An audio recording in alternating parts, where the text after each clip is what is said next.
Alhamdulillah. Wassalatu wassalamu ala Rasulillah Muhammad ibn Abdillah wa ala alihi wa sahbihi wa man walah. Subhanaka la ilma lana illa ma 'allamtana innaka antal alimul hakim. Rabbi shrah li sadri wa yassir li amri wahlul 'uqdatan min lisani yafqahu qawli. Amma ba'du. Para syarifah, para ibu nyai, pimpinan pondok pesantren, pimpinan majelis ta'lim, para ustadzah, kita doakan semoga selalu dalam limpahan rahmat ridha Allah Subhanahu wa taala, dalam lindungan dan bimbingan Allah Subhanahu wa taala, serta tentu saja semua yang hadir di majelis ini, baik ibu-ibu, kakak-kakak, adik-adik, anak-anak, yang semoga semuanya dirahmati Allah, disayang Allah, dibahagiakan Allah, disayang Rasulullah, disyafaati Rasulullah Sayyidina Muhammad sallallahu alaihi wasallam, insyaallah. Amin ya rabbal alamin. Allah Subhanahu wa taala mengatakan di dalam Al-Qur'an di surat An-Najm, surat An-Najm, kata Allah Subhanahu wa taala, surat An-Najm itu di dua surat sebelumnya Ar-Rahman, juz 27. Itu ya. Allah Subhanahu wa taala ngingetin kita nih, para manusia. Kamu enggak akan dihisab atas apapun yang tidak kamu lakukan.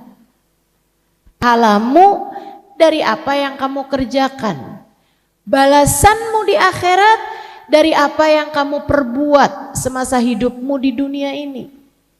Saya sering sampaikan padamu, kalau bukan kamu yang berbekal untuk akhiratmu, kamu pikir bakalan dapat bekal dari siapa? Enggak ada yang akan mempersunia bekal yang mana yang akan kamu bawa untuk akhiratmu. Sering saya ingatkan padamu, karena sayang kamu bawa untuk masa sesudah kuburmu nantinya. Kalau semua usahamu di dunia buat nyari dunia, mau nyari akhiratnya kapan? Hari pertama saya masuk kuburan. Bisa begitu? Nggak bisa. Nyari bekalmu di sini, di dunia ini. Nyari bekalmu di sini. Niatkan buat akhiratmu. Niatkan berbekal buat masa sesudah kematianmu. Karenanya, kalau bangun tidur, niatkan hidupmu mau nyari bekal buat akhiratmu. Karenanya, setiap apapun yang kamu lakukan, niatkan sebagai bekalmu menuju akhiratmu. Sebab wa an laisa lil insani illa ma sa'a. Kamu hanya memiliki pahala balasan dari apa yang sudah kamu lakukan waktu hidup di dunia. Wa anna sa'yahu sawfa yura. Sesungguhnya usahamu kelak itu akan diperlihatkan kepadamu. Yang kamu lakukan di dunia, semuanya hanya akan mendapatkan balasannya kelak di akhirat nanti. Dikasih lihat hidup kamu kayak gimana, dikasih lihat, dikembalikan kepadamu. Jangan sampai saat kehidupanmu dikembalikan kepadamu isinya hanyalah kesedihan. Di dunia ini kesedihan yang datang dalam hidupmu enggak masalah jika itu tersenyum kelak di akhirat. Jangan mau sedih di sana. Sedihnya biar di sini aja. Jangan mau sakit di sana. Sakitnya biar di sini aja. Di dunia. Kalau mau sedih, kalau mau sakit, di sini aja. Di akhirat nanti biarkan jadi tempat kebahagiaan kita. Tsumma yujzahul jazaa'al awfa. Kelak di akhirat nanti kamu akan diberi balasan yang sempurna. Balasan pahala ataupun balasan dosa. Semuanya diberi balasannya yang sempurna. Kalau di dunia jangan ngarep balasan. Kata Sayyidina Ali bin Abi Thalib, ad-dunya darul amal la jazaa fiha wal akhirah darul jaza la amala fiha. Dunia tuh tempatnya kerja, gajiannya ntar di akhirat. Dunia tempatmu kerja, bayarannya saat kamu terima gajinya, entar begitu kamu masuk dalam kuburan. Sementara akhirat tempat kamu dapat bayaran. Enggak ada amal di sana. Kamu enggak bisa kerja di akhirat. Jangan sia-siakan masa kerjamu di dunia ini. Saatmu bekerja di sini, saatmu beramal di sini, saatmu berbuat di sini, kita persiapkan seindah-indah waktu ketika kita masuk ke dalam kubur kita nanti. Wa anna ila rabbikal muntaha. Sesungguhnya kepada Tuhanmu lah kamu semuanya akan berpulang. Kembalinya cuman sama Allah, teman-teman. Bukan kepada suamimu kamu kembali. Bukan kepada orang tuamu kamu kembali. Bukan kepada anak-anakmu kamu kembali. Kamu kembalinya kepada Allah. Maka seumur hidupmu jangan pernah ninggal Allah. Agar sekembalimu ke sana, yang kamu temui adalah pelukan hangat kasih sayangnya.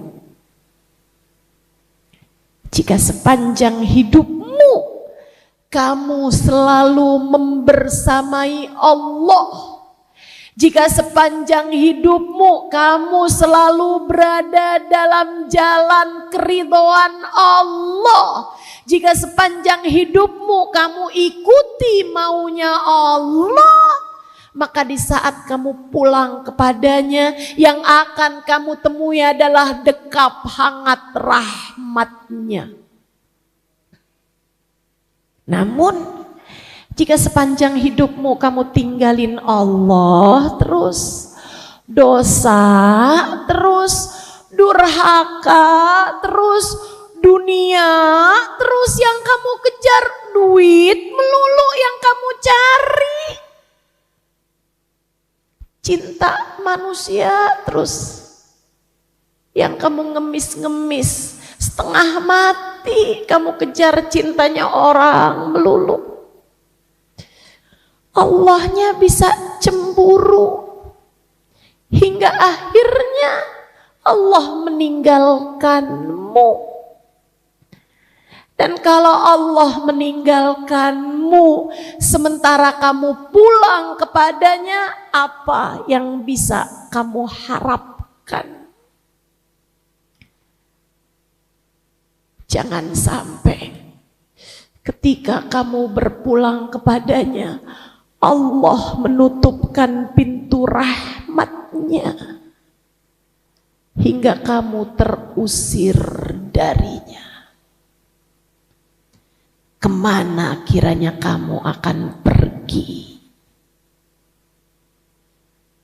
Jangan sampai saatmu kembali, kamu kembali kepada kemurkaannya. Kamu kembali kepada siksanya. Kamu kembali kepada neraka.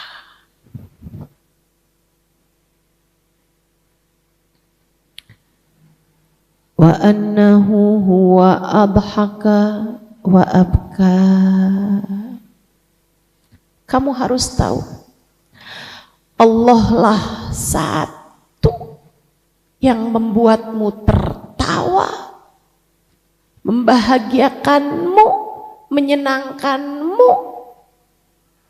Allah lah satu yang menjadikan seseorang tertawa wa abka. Allah lah satu yang membuatnya mengalirkan air mata.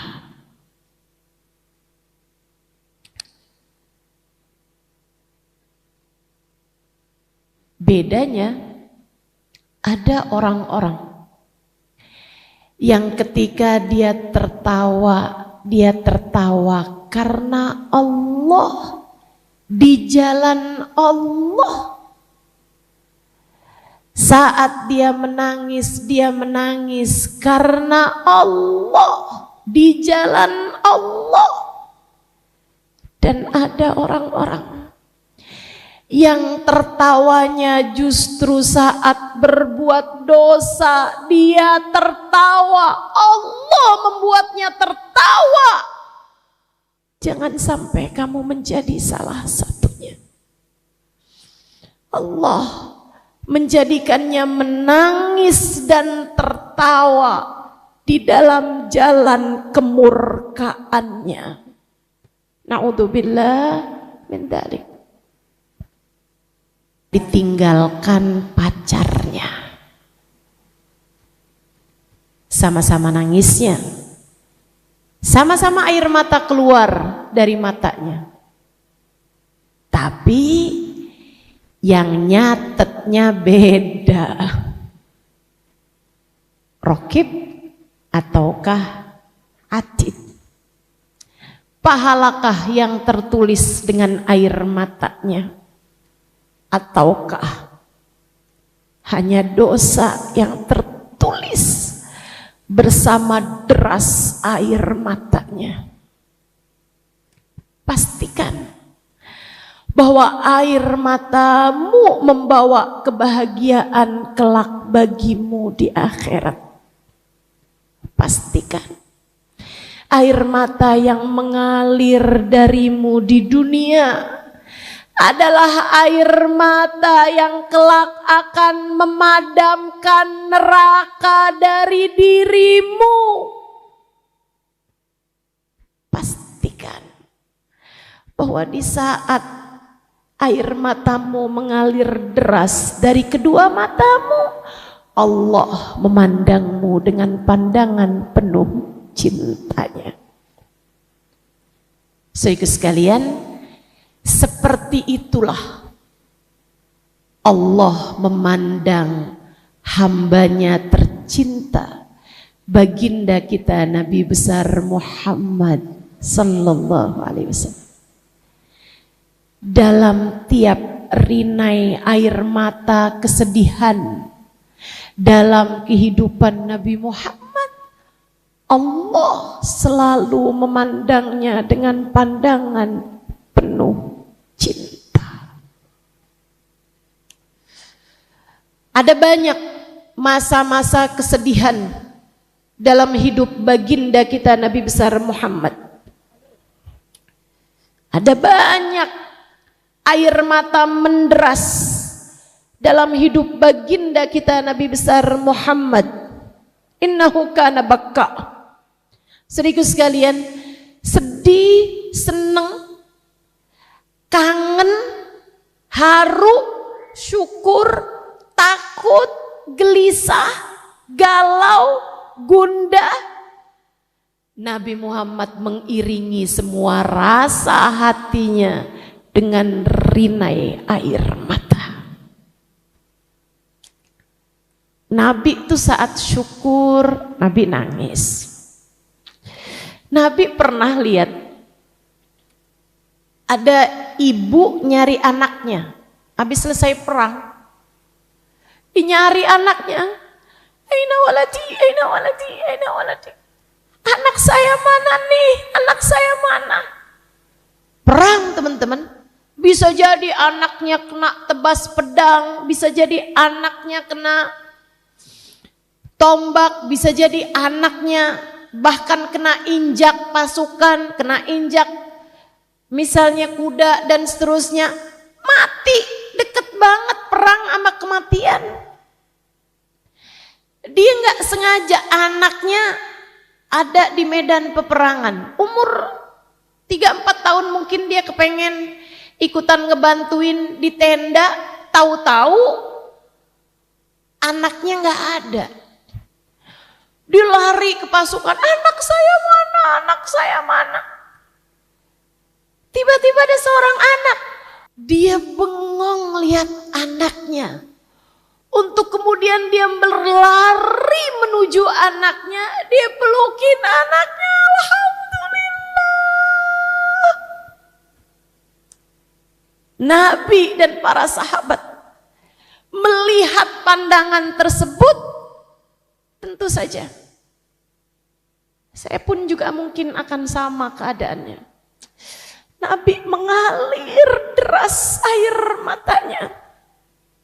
Mengalir deras air mata Nabi Muhammad SAW. Kenapa? Tentu bukan karena sedih, melainkan karena haru. Ibunya nangis kejer, tentu bukan karena sedih, melainkan karena syukur. Anaknya juga menangis menuju kepada ibunya. Tentu bukan karena sedih, melainkan juga karena syukur. Nabi kemudian bilang sama sahabatnya, sesudah beliau mengusap air matanya, Nabi Muhammad bilang, menurutmu, apakah kiranya ibu tersebut tega memasukkan anaknya ke dalam api, kobaran api, bakar anaknya, tega nggak kira-kira? Lah ya Rasulullah, tentu saja tidak wahai Rasul. Kami semua bahkan menangis karena melihat kasih sayang ibu tersebut ketika memandang kembali anaknya. Nabi Muhammad bilang, Allah lebih sayang kepada kita daripada ibu tersebut kepada anaknya. Artinya bahwa selagi kamu jadi hambanya, hamba Allah, Allah gak akan pernah tega membuatmu menderita. Selagi kamu tetap menjadi hambanya, Allah gak akan memasukkanmu ke dalam neraka. Tapi bukannya ada neraka Ustazah, itu bukan buat hamba Allah. Terus buat siapa Ustazah? Buat hamba nafsunya. Buat hamba dunia. Buat hamba cinta manusia. Makanya kamu dalam hidup tetaplah menjadi hamba Allah. Jangan mau jadi hambanya duit. Jangan mau jadi hambanya dosa. Jangan mau jadi hambanya setan. Jangan mau jadi hambanya hawa nafsumu. Enggak semua apa yang kamu pengenin kamu kasih. Terus karena enggak mau ngantuk, kamu enggak sholat subuh. Itu namanya kamu jadi hamba hawa nafsumu sendiri. Terus karena kesel sama suami, duitnya kurang, kamu marah-marahin dia. Itu namanya kamu bukan jadi hambanya Allah, tapi jadi hambanya duit. Betul? Kurang duit kamu marah-marah. Banyak duitnya kamu ketawa-ketawa. Kamu jadi hamba Allah apa hamba duit? Kalau jadi hambanya Allah, Allah nggak bakalan tega memasukkanmu ke dalam neraka. Tapi kalau jadi hambanya dunia, ya Allahnya lepas tangan darimu. Gak akan ada pelukan hangat untukmu saat kamu kembali. Yo, dipikirin lagi. Segitu takutnya suaminya berpaling hati. Segitu takutnya sampai pasang GPS di HP suami. Saya kemarinan ngeliat iklan tuh. Anda ingin tahu kemana suami Anda pergi selama ini? Kamu bisa melacak jejaknya di HP-mu. Katanya begitu. Saya pengen jawab aja kagak. Nggak pengen tahu saya kemana perginya suami saya. Kamu juga kan?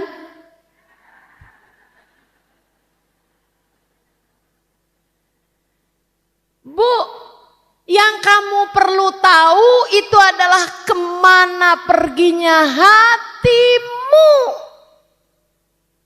Yang kamu perlu tahu adalah kemana perginya pikiranmu. Yang kamu perlu pastikan adalah kemana perginya dirimu. Apakah menuju ridha Allah, apakah menuju kemurkaan Allah. Yang lain gak usah segitu repotnya. Kamu gak akan dihisab atas apa yang dilakukan solehmu. Yang pinter jadi orang. Yang pinter. Jangan mau jadi orang yang menghabiskan dirinya untuk kebodohan. Mudah-mudahan Allah pinterkan kita. Amin. Amin. Dunia justru dibesarkan dengan kesedihan dan air mata. Nabi tuh umur 3 hari dibawa sama perempuan beruntung bernama Halimah. Yang dari keberuntungan Halimah yang itu, Halimah yang ini dikasih nama Halimah. Sepertinya abah saya pengen anaknya jadi perempuan beruntung juga. Beruntung mendapatkan Nabi Muhammad. Semoga yang dikasih nama Halimah ini, nih yang di depan ini nih, juga dalam hidupnya menjadi perempuan yang beruntung mendapatkan Nabi Muhammad. Mendapatkan cinta dan kasih sayang Nabi Muhammad. Amin. 3 hari bu, udah dibawa. Saya juga nggak mau cerita yang ini. Karena nabinya masih baru umur 3 hari. Dan itu juga saat-saat bahagia. Ustazah, kok ibunya Nabi mau ya anaknya dibawa? Bu, zaman itu tuh Orang nyusuin anak kayak ibu beli susu formula. Dan memang susu formulanya ini lebih bergizi. Sementara kan kita tahu kalau susu formula kan nggak lebih bergizi dari ASI. Ibu-ibu sekalian, ada kampung di Arab namanya Taif. Buah-buahannya lebih banyak, suhunya lebih dingin. Daging kambingnya, daging untanya lebih bergizi karena makan rumputnya lebih banyak. Itu satu. Sehingga sekalian saya muliakan, sehingga ada banyak di antara ibu-ibu di kota. Mekah tuh dari dulu juga udah kota. Ada banyak ibu-ibu di kota Mekah yang kemudian menitipkan anak-anak mereka untuk disusui oleh perempuan-perempuan Taif. Kenapa? Makanannya lebih bergizi, cuacanya lebih bagus. Kemudian ibunya juga air susunya jauh lebih bagus kandungannya karena makanan mereka bagus. Makanan dari kampung, dari pegunungan. Itu satu. Yang kedua, Bu, profesi paling menjanjikan di negeri Arab pada masa itu adalah menjadi ahli sastra, penyair. Dan subhanallah, ini bedanya bahasa Arab sama bahasa selain Arab. Orang Arab itu, Bu, bahasanya orang di kampung lebih tinggi dibandingkan dengan bahasanya orang di kota. Orang kota bahasanya terkontaminasi. Tapi bahasa Arabnya asli, orang dari kampung, dari Badu, dari pegunungan, pedesaan, itu bahasa Arabnya jauh lebih bagus. Kita kan sebaliknya. Kalau orang kota biasanya bahasa Indonesianya lebih bagus daripada orang-orang di kampung. Itu perbedaannya. Ibu-ibu sekalian, Nabi selesai penyusuan mestinya kan dibalikin. Halimah gak bisa pisah sama Muhammad kecil. Gak bisa, gak sanggup. Apalagi anak-anaknya Halimah. Ya Allah, sayangnya sama Muhammad kecil luar biasa. Abu Du'aib berangkat ke Mekah, Muhammadnya nggak dibawa. Datang ke sana ketemu sama Aminah, bilang, Aminah, maaf ya, Muhammadnya nggak pulang dulu boleh gak? Kesian anak-anak saya, ya ampun, kesian banget dah. Oh yaudah nggak apa-apa, apa-apa ya, apa beneran ya? Ya emang anaknya juga nggak dibawa. Balik tuh Halimah, girang, seneng semuanya. Setahun dari itu, kayak usia mau 4 tahunan, kemudian terjadilah syaqqus sadr, pembelahan dadanya Nabi Muhammad. Anak-anaknya pada kabur, pulang, pada lari, pulang ke rumah. Lagi ngembalain kambing mereka asalnya. Pada lari semuanya ke rumah. Bilang, Umi, Abah. Keluar Halimah sama Abu Du'aib. Kenapa nak? Kenapa? Muhammad mi. Kenapa Muhammadnya nak? Tadi ada 2 orang gede-gede baringin Muhammad mi. Terus kayaknya dibelah mi dadanya mi, kesian demi Muhammad mi. Lari Abu Du'aib sama Halimah. Bu, begitu ketemu sama Nabi Muhammad, apa yang mereka perbuat? Ini ya, mereka nggak nanya dulu, nggak lihat dulu kondisinya. Yang pertama kali dilakukan oleh Halimah adalah memeluk Nabi Muhammad. Dari sini saya tahu urusan-urusan yang seperti ini nih Bu nih, cara kita nunjukin kasih sayang enggak perlu ilmu, kamu enggak perlu hadir seminar buat cari tahu apa yang harus kamu lakukan di saat anakmu sedang merasakan kegagalan, sedang merasakan ketakutan, sedang merasakan kesedihan. Kamu gak perlu sampai belajar tinggi-tinggi hanya untuk sekedar tahu bahwa kalau ngadepin orang sedang dalam rasa-rasa yang gak enak, sedihkah, gelisahkah, gagalkah, yang pertama kali harus kamu lakukan adalah pelukin. Paham? Ini saya ngomong kayak begini nih karena ada banyak ibu-ibu tuh udah tahu anaknya tampil nggak berhasil, di bawah diomelin. Astagfirullah. Bu, anakmu TK tampil ngeliatin orang banyak, panik, lagu yang udah dihafal lupa, gerakan-gerakan yang udah dihafal lupa, jawaban-jawaban pertanyaan ketika ditanyain lupa. Biasa aja kayak begitu. Di bawahnya jangan kamu omelin. Astagfirullah nak, kurang apa mama ngajarin dari kemarin? Malu mama nak sama kamu. Astagfirullah.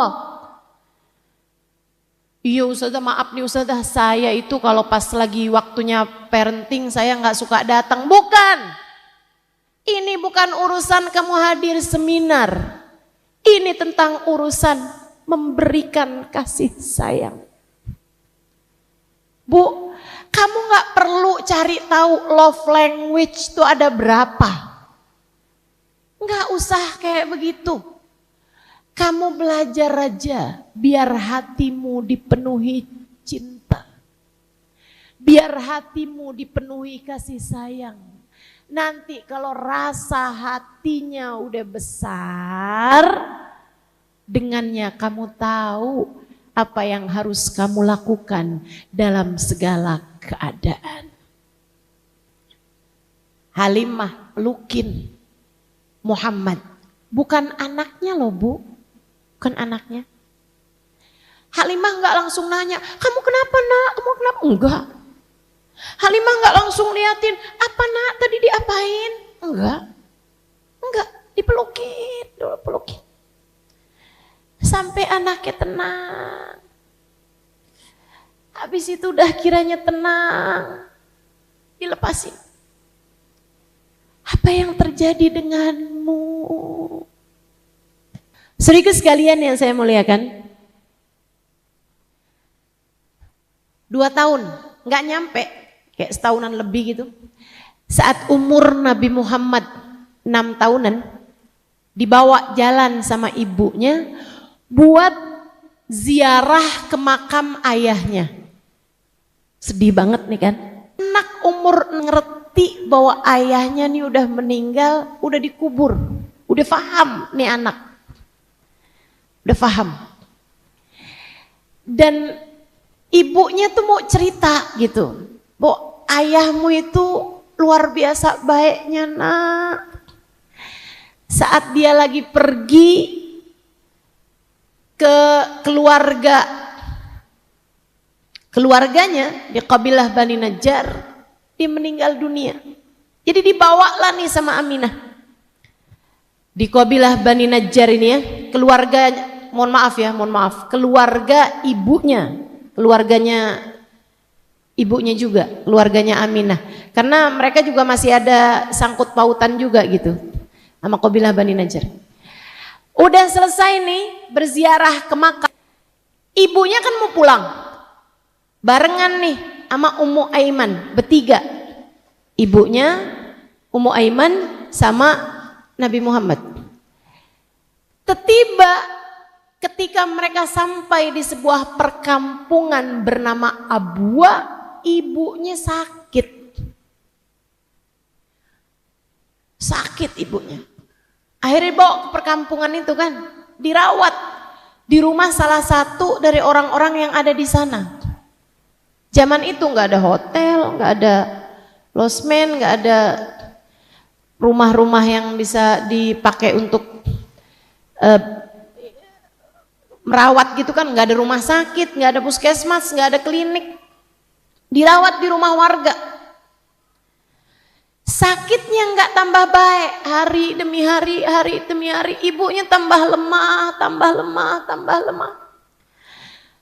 Hari-hari itu di samping ibunya kemudian nanyain, Umi kabarnya gimana sekarang nih? Apa nak? Tidur di situ. Umi sekarang yang sakit yang mana Mi? Pijitin, pegangin. Aminah kerjaannya tiap hari pegangin tangan anaknya, tangan anak pegangin. Sampai seorang perempuan bernama Ummu Samma'ah binti Abi Rahab bercerita, saya ada di sana ketika saya orang kemudian ibunya bilang, kullu jadidin bal, kullu qadimin yafna, wa kullu hayyin mayyit, wa ana mayyitatun wa dhikri baqin, faqad waladtu tuhra. Semua yang baru akan lapuk.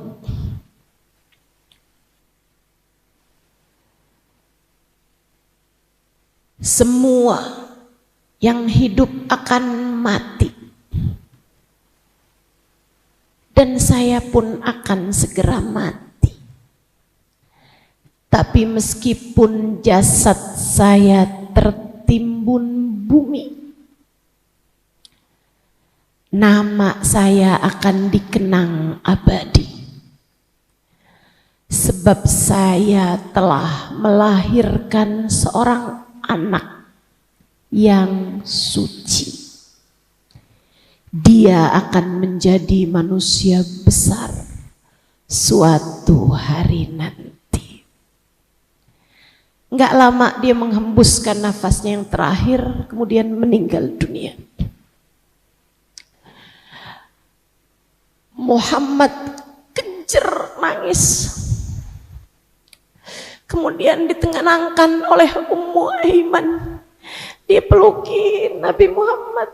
Enggak apa-apa Muhammad, enggak apa-apa Muhammad.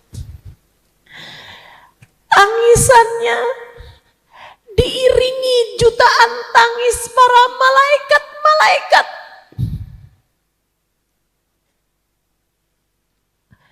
Mereka berkata, ya Allah, udah bapaknya meninggal, belum sempat dilihat, belum sempat ketemu, sekarang ibunya meninggal juga. Siapa yang akan merawatnya ya Allah? Kesian, kesian. Allah bilang, wahai para malaikatku, akulah untuknya.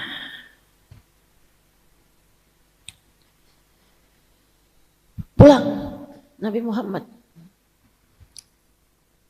ke Mekah kembali. Saudaraku sekalian yang saya muliakan, itu masa kesedihan pertama. Kayak apa sedihnya seorang anak 6 tahun loh ini. Pulang kembali ke rumah. Yang ketika berangkat dia bersama dengan ibunya. saya ngerasain, padahal umi saya tuh nggak tinggal di rumah sama saya, di rumah saya di Jakarta. Tapi ketika saya udah pulang ke Jakarta, sesudah saya menguburkan umi saya, sesudah saya tahlilin 7 hari umi saya pulang ke rumah. Itu sedihnya ketika sampai rumah, luar biasa. Kenapa gitu? Ketika sampai rumah, saya merasa bahwa, ya Allah, ketika keluar rumah kemarin itu, saya keluar rumah dalam keadaan masih punya ibu. Sekarang saya masuk rumah ini dalam keadaan saya sekarang sudah enggak lagi punya ibu. Sedih saya. Saya lihat kamar yang umi saya pernah datengin, pernah tidurin, ya Allah. Hati rasanya kayak diremes-remes. Segitunya umi saya meninggal. Usia saya 42 tahun. 43 tahun. Udah tua, saya udah beruban rambut saya. Sedihnya ditinggalin ibu, ya Allah, saya gak pernah lihat kesedihan, saya gak pernah ngalamin kesedihan lebih sedih daripada itu. Buat kamu yang masih pada punya ibu, saya kasih tahu, gak ada kesedihan lebih sedih daripada saat ibumu meninggal. Betul? Yang ngalamin ibu meninggal, betul nggak ucapan saya? Ya Allah, Dek, Kak, untukmu yang masih pada punya ibu, saya kasih tahu, ibumu nikmat besar. Keberadaan mereka di atas muka bumi nikmat besar dalam kehidupanmu. Sedihnya ditinggal ibu luar biasa. Kayak anak ayam, teman-teman. Kayak gak jelas gitu.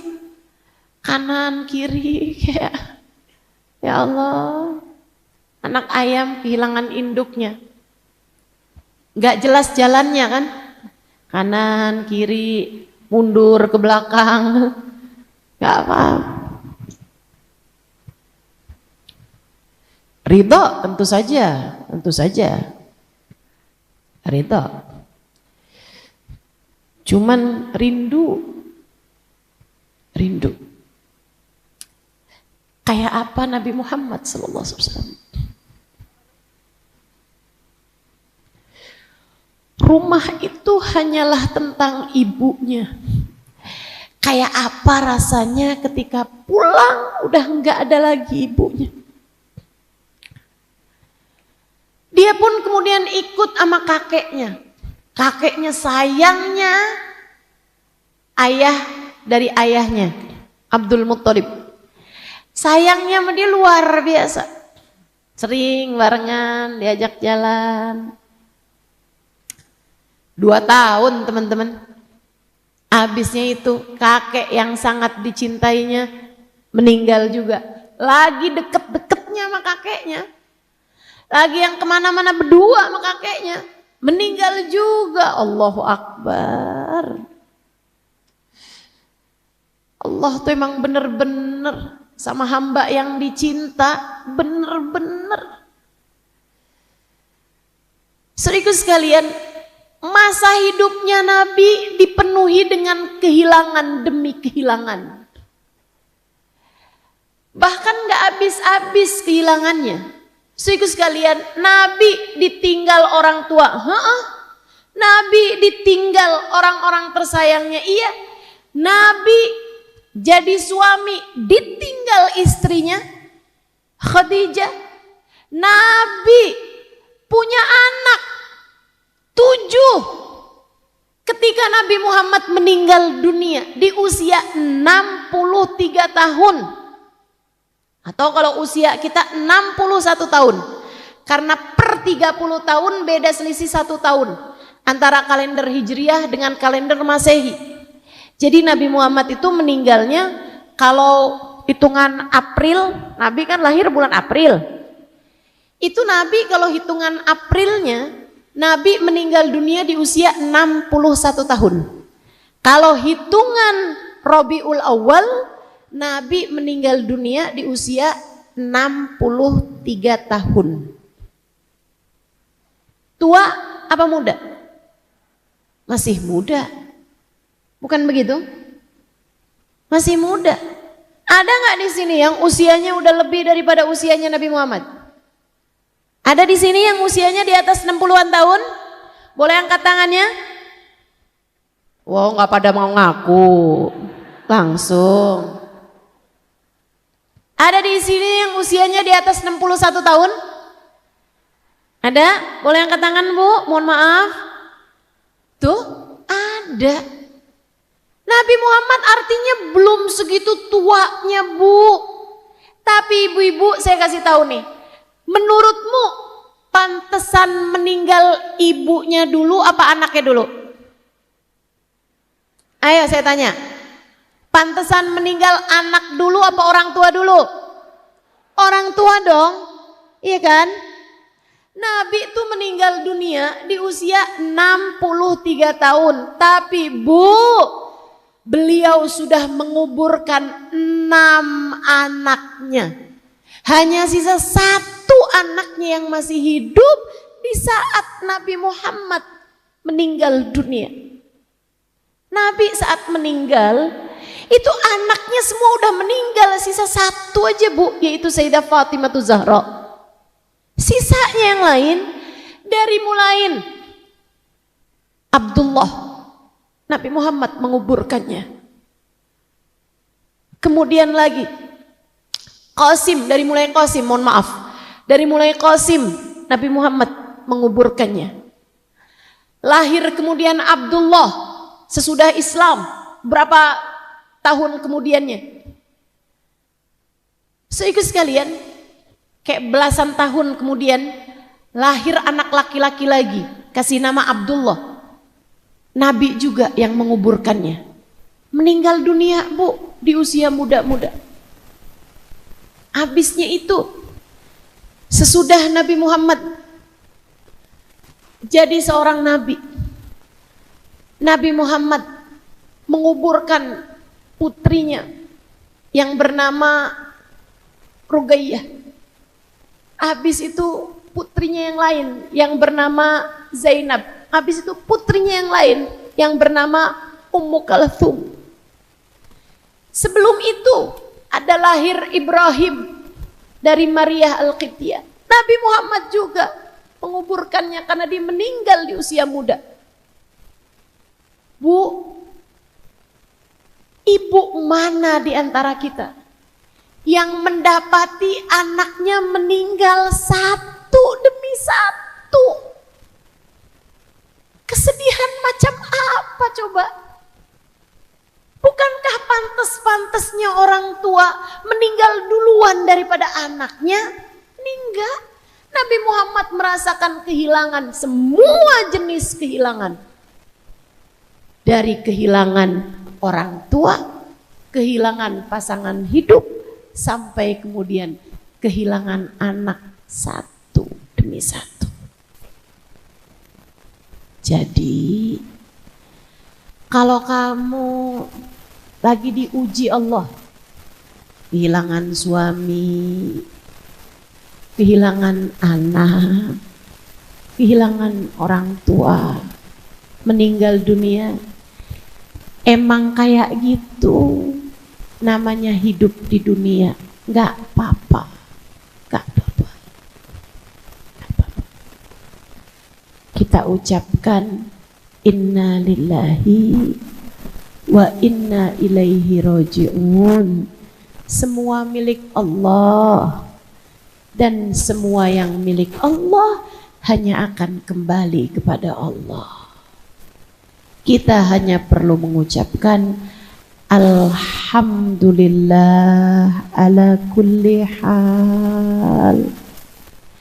Terima kasih ya Allah atas keadaan apapun yang Kau tempatkan dalam diri kami ya Allah. Apapun yang Kau berikan adalah yang terbaik. Bahagiakan ia di sisimu ya Allah. Bahagiakan ia di sisimu. Nabi Muhammad SAW kehilangan ibunya, kehilangan kakeknya. Bu, Nabi kehilangan istrinya. Itu Sayyidah Khadijah bukan hanya istri buat Nabi, tapi partner hidup paling brilian, tapi teman hidup paling sepenanggungan. Nabi punya Sayyidah Khadijah mencukupi Nabi dari semua orang. Sampai-sampai Nabi kalau manggil Sayyidah Khadijah itu pakai dhamir antum. Itu kerennya Sayyidah Khadijah. Keren banget sih ini, asli teman-teman, keren banget. Ini guru besar kita nih. Guru besarnya para istri. Sayyidah Khadijah bintu Khuwailid. Sampai Nabi Muhammad kalau memanggil beliau itu panggilan untuk laki-laki banyak. Nih ya, kalau ada orang laki-laki bilang, saya nih punya istri, dia kelihatannya doang kayak perempuan, tapi pikirannya, akalnya setara sama laki-laki. Maksudnya tuh kayak yang jadi sahabat yang menyenangkan, jadi orang yang kuat secara pemikiran. Itu kan? Itu pujian teman-teman. Pujian. Kalau ada orang laki-laki bilang begitu. Nabi Muhammad kepada Sayyidah Khadijah itu memanggilnya bukan dhamir laki-laki satu, bukan. Tapi dhamir kata ganti laki-laki banyak. Faham maksud saya? Kayak Nabi itu kalau ngomong sama Sayyidah Khadijah atau apa itu kayak ngomong sama laki-laki dalam jumlah banyak gitu. Bukan kayak perempuan bahkan, tapi kayak laki-laki bukan satu orang bahkan, kayak laki-laki banyak. Makanya jangan heran ketika Nabi Muhammad datang sesudah mendapatkan wahyu untuk kali yang pertama di Gua Hiro, itu kan Nabi pulang ke rumahnya dengan gemeteran. Kan begitu ceritanya. Nabi bilangnya kayak gimana? Bukan zammilni, selimutilah aku wahai yang seperti satu laki-laki. Enggak gitu. Itu bahasanya zammilni. Atau kalau perempuan zammilini. Zammilini.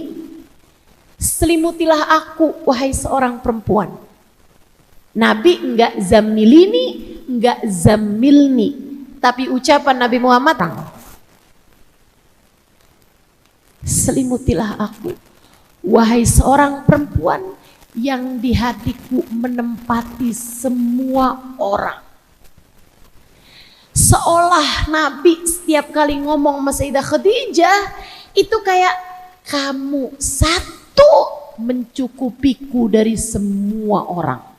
Itu sebabnya kenapa Nabi Muhammad tidak pernah menduakan Sayyidah Khadijah. Dia satu menempati banyak orang buat Nabi Muhammad. Para istri, kita nih ya, banyak diantara kita yang nggak mau diduain. Tapi buat mencukupi dari semua orang,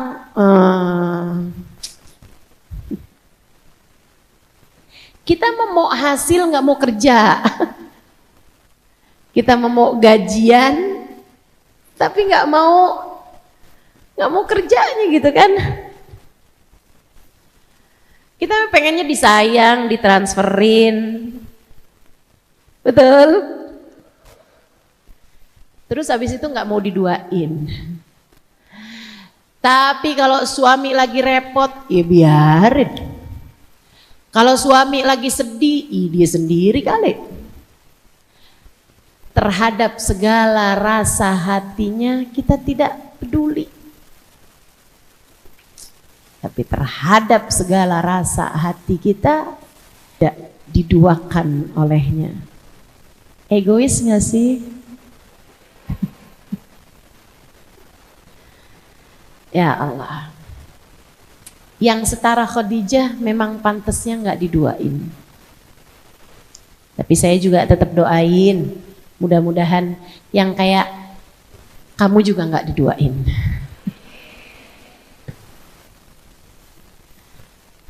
Tapi sih kalau saya bilang, nggak saya terusin. Saudaraku sekalian yang saya muliakan, kebayang perempuan satu ini ketika meninggal dunia suaminya kayak apa coba?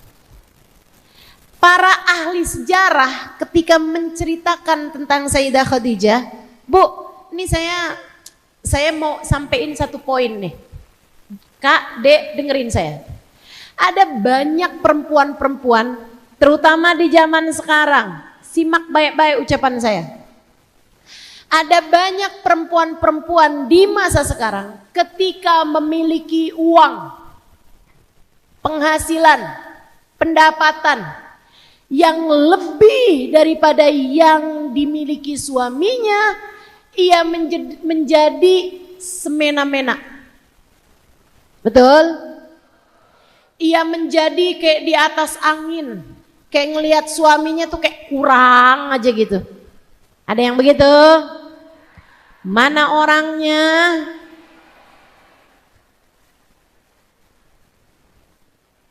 Ini bukan buat ngelihat yang lain, buat ngelihat dirimu sendiri. Kadang-kadang nih ya Bu ya, penghasilannya nggak lebih dari suaminya, tapi dia punya uang segitunya aja, suka ngerasa kayak saya juga sanggup hidup tanpa dia. Ada yang begitu? Mana orangnya? Hati-hati, hati-hati. Ibu-ibu saudaraku sekalian, Nabi Muhammad itu Bu yang nafkahin Sayyidah Khadijah. Beneran ini. Wa wajadaka ailan fa'aghna. Allah bahkan menceritakannya di dalam Al-Quran. Bu, enggak mulia Nabi Muhammad dengan dinafkahi oleh suaminya. Dan istri yang menafkahi suaminya enggak kemudian jadi lebih mulia dari suaminya. Enggak. Kamu harus tahu itu. Kamu harus paham itu. Saya enggak lagi mendukung kaum Mokondo.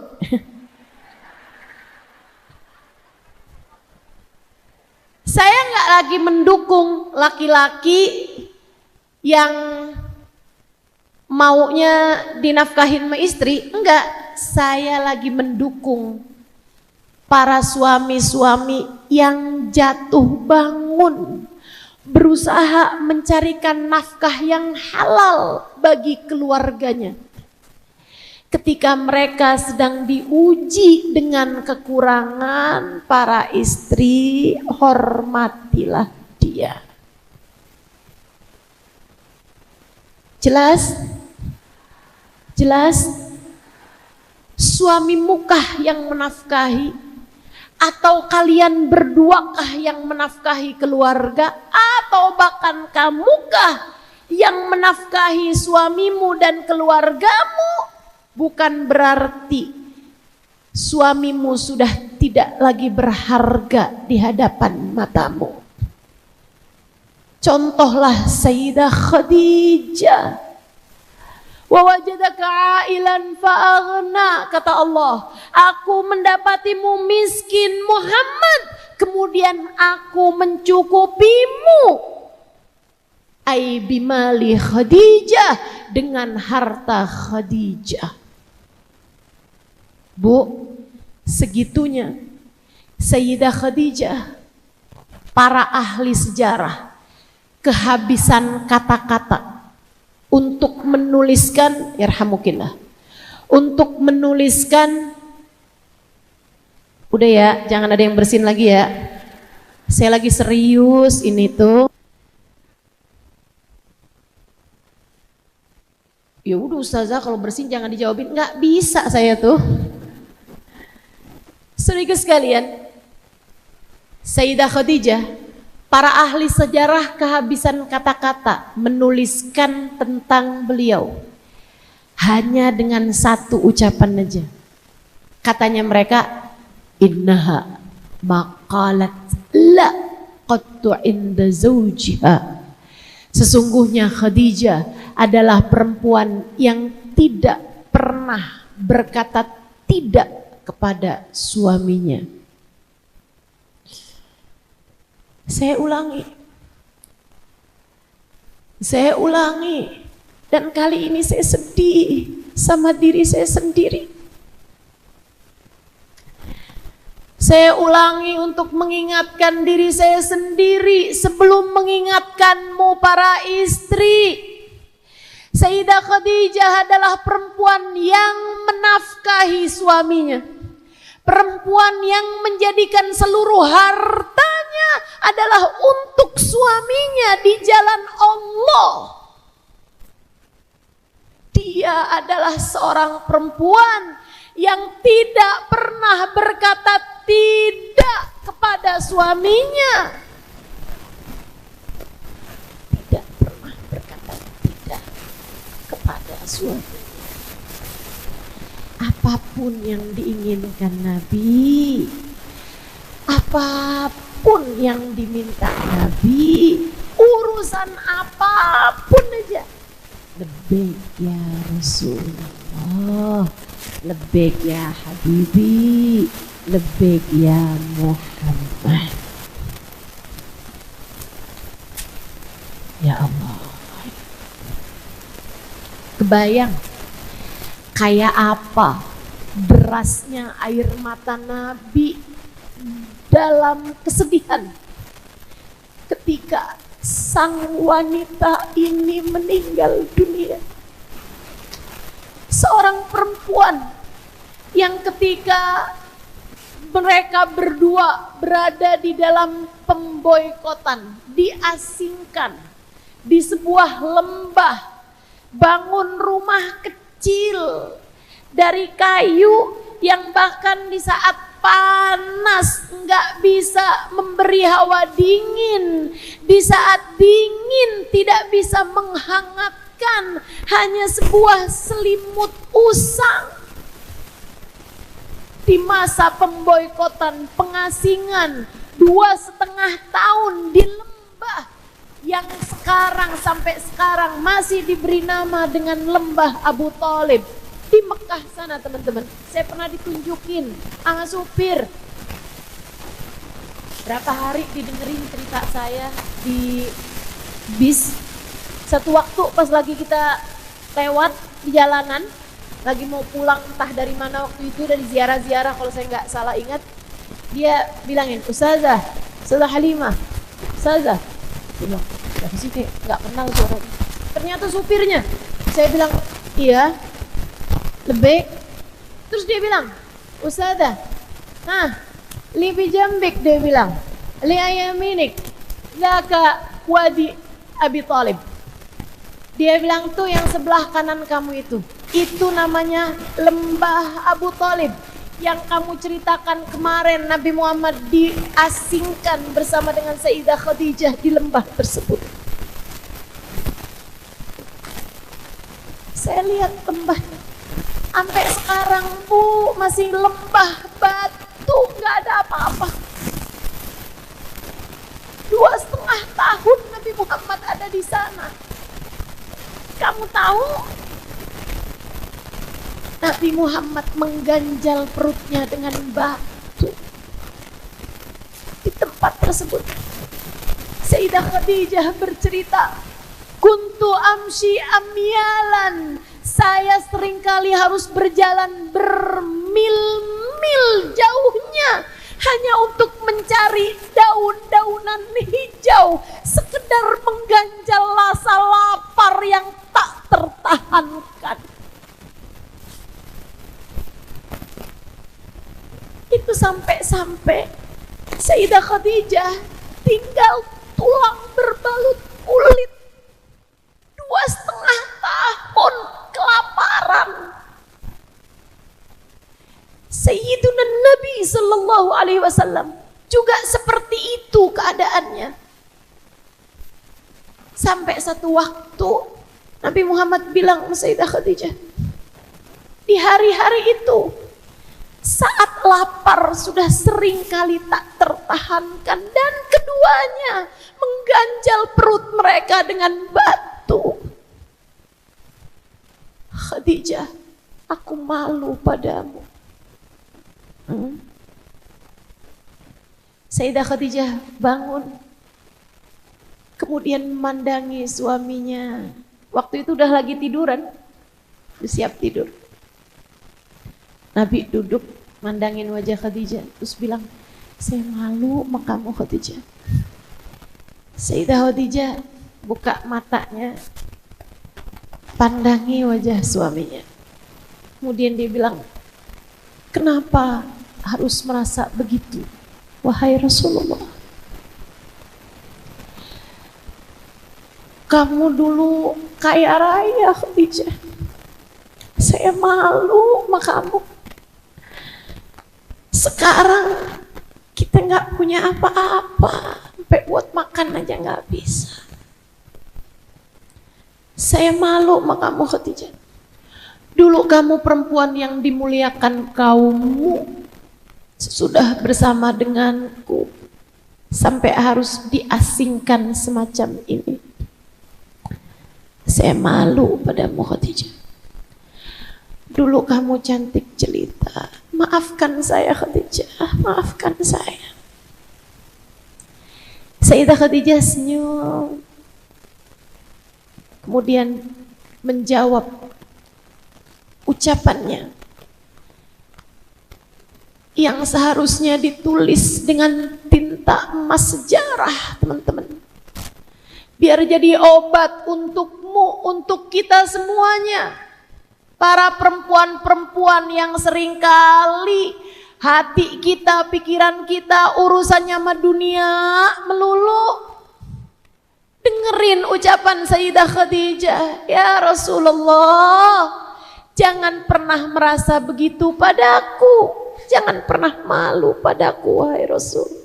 Engkau harus tahu, sejak aku menikah denganmu sudah kujadikan seluruh hartaku, tenagaku, waktuku, hembusan nafasku, nyawaku, hidup matiku untukmu ya Rasulullah.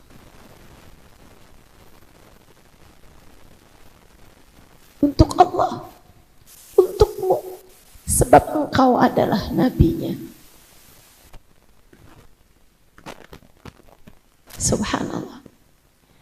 Wanita yang satu ini, kebayang kayak apa sedihnya hati Nabi Muhammad ketika dia meninggal dunia. Dan meninggalnya tuh habis pengasingan. Masa pengasingan, pulang ke rumah, udah nih pemboikotannya selesai. Karena perjanjian yang mereka gantung di Ka'bah dimakan rayap tanah, tersisa Bismikallahumma. Semua perjanjiannya dimakan tanah. Perjanjian untuk nggak boleh ngawinin sama anaknya Muhammad, nggak boleh jual beli sama anaknya Muhammad, nggak boleh tinggal di lingkungan kami, keluarganya Muhammad gitu. Perjanjiannya semua dimakan rayap tanah, tinggal sisa Bismikallahumma. Akhirnya mereka batalin perjanjian tersebut, pulang. Nabi Muhammad sama Sayyidah Khadijah ke rumah mereka kembali. Teman-teman saudaraku sekalian yang saya muliakan, pulang, berapa hari kemudian Sayyidah Khadijah jatuh sakit. Berapa bulan kemudian Sayyidah Khadijah meninggal dunia. Nabi sedihnya luar biasa. Dan itu Sayyidah Khadijah meninggal dunia 18 hari kalau saya nggak salah ingat. dari kematian paman Nabi yang bernama Abu Thalib. Nabi kasih nama Amul Huzn. Tahun ke-10 tersebut, 10 dari kenabian, usia Nabi Muhammad 50 tahun kala itu, dikasih nama sama Nabi Muhammad Amul Huzn, tahun kesedihan. Itu nih gini, suami ditinggalin istri, sayang banget nih sama istrinya, sampai dia kasih nama hari sedih. Kan begitu? Sedih banget, sampai sedihnya tuh kayak berhari-hari. Minggu sedih. Sedihnya tuh kayak panjang banget gitu. Dikasih nama bulan paling sedih. Nabi Muhammad menamakannya sebagai Amul Huzn, tahun kesedihan. Kayak apa tuh?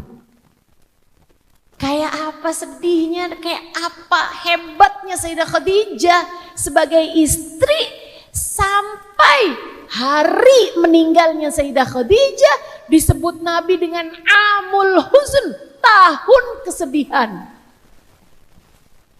Bu, hebat banget nggak tuh Sayyidah Khadijah? Kita emang perlu jadi istri yang solehah. Bukan biar suami kita nyebut hari kematian kita dengan Amul Huzn ya. Kayaknya itu juga berlebihan. Takutnya baru berapa hari juga udah nyari yang baru kan. Kita hanya perlu jadi istri yang solehah, sekedar biar kalau kita meninggal dunia, suami kita nggak menyebutnya sebagai hari kebahagiaan.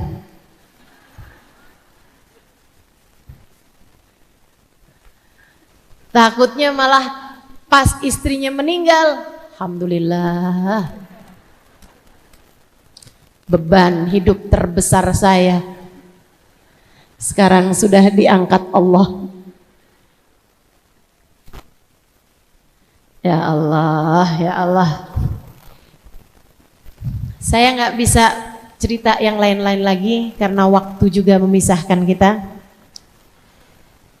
Kita akan tutup majelis kita dengan kita baca suratul Fatihah. Kita minta pada Allah Subhanahu wa taala, semoga Allah Subhanahu wa taala menjadikan tiap air mata kesedihan kita sebagai tangga-tangga menuju keridhoannya. Amin.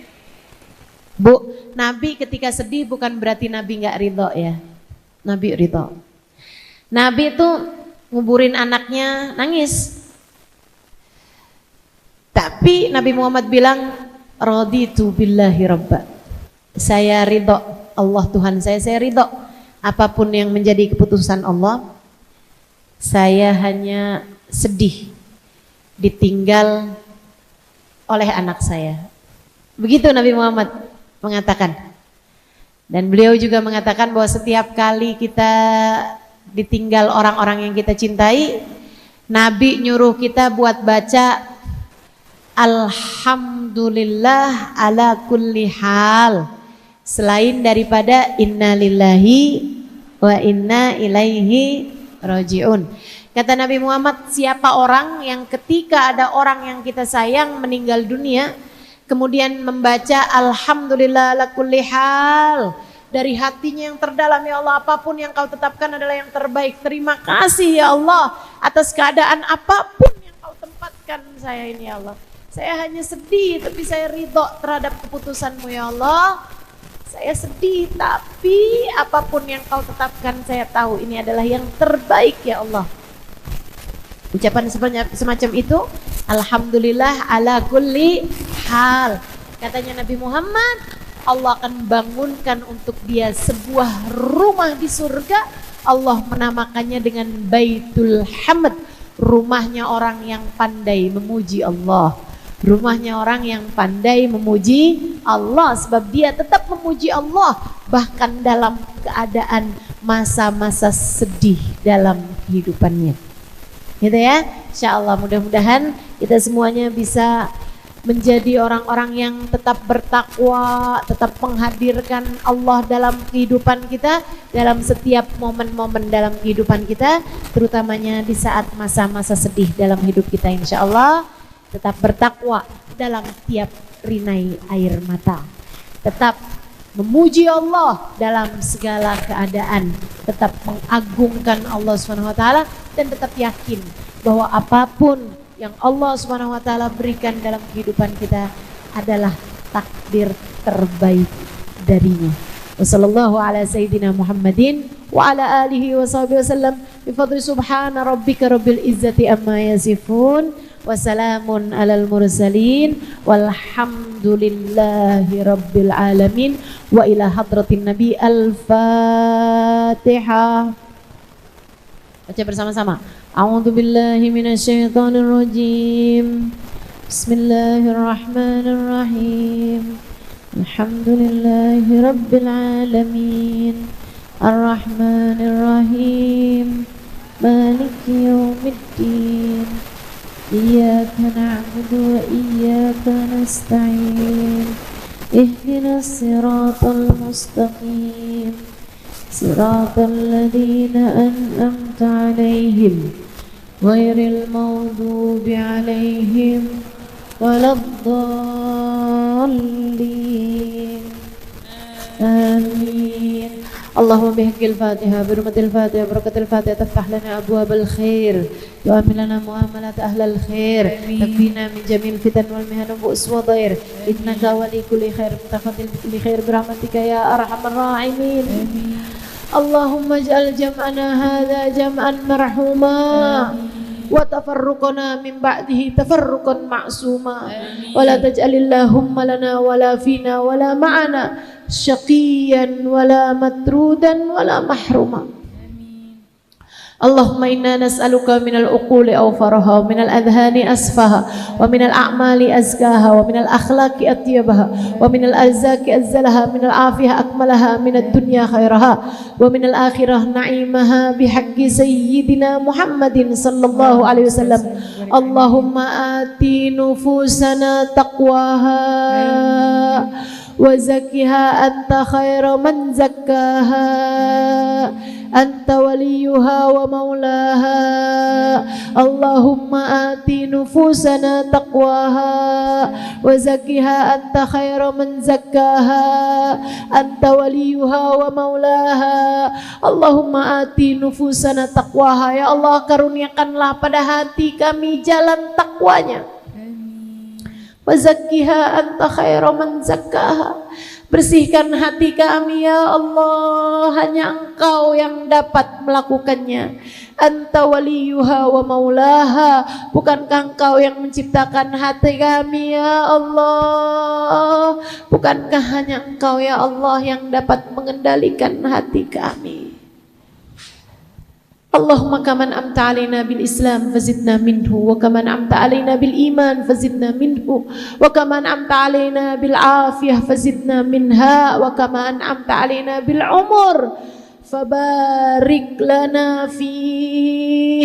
Allahumma aqsim lana min khasyatik ma tahulu bihi bainana wa baina ma'asik wa min ta'atik ma tuballighna bihi jannatik wa min al-yaqin ma tuhawwin bihi alaina masaibid dunya wa matti'na Allahumma bi asma'ina wa absarina wa hawlina wa quwwatina ma abqaitana innaka ala kulli syai'in qadir. Allahumma akhrij min qulubina kulla qadarin lid dunya wa kulla mahallin lil khalq yamilu bina ila ma'siyatik aw yushghiluna an ta'atik aw yahul bainana wa baina tahaqquq bi ma'rifatikal khassah wa mahabbatikal khalisah. Allahumma ij'al mujtama'na ghayatu husnul khitami wa'tina ma qad sa'alna min atayakal jisami wakrimil arwaha minna biliqa khairil anami wablighil mukhtara anna min salatin wa salami wa sallallahu ala sayyidina Muhammadin wa ala alihi wa sahbihi wa sallam bi fadli subhana rabbika rabbil izzati amma yasifun wa salamun alal mursalin walhamdulillah walhamdulillahi rabbil alamin. Taqabbalallahu minna wa minkum, taqabbal ya karim. Mudah-mudahan bermanfaat, kurang lebihnya mohon maaf. Billahi taufiq wal hidayah. Wal afu minkum. Wassalamualaikum warahmatullahi wabarakatuh.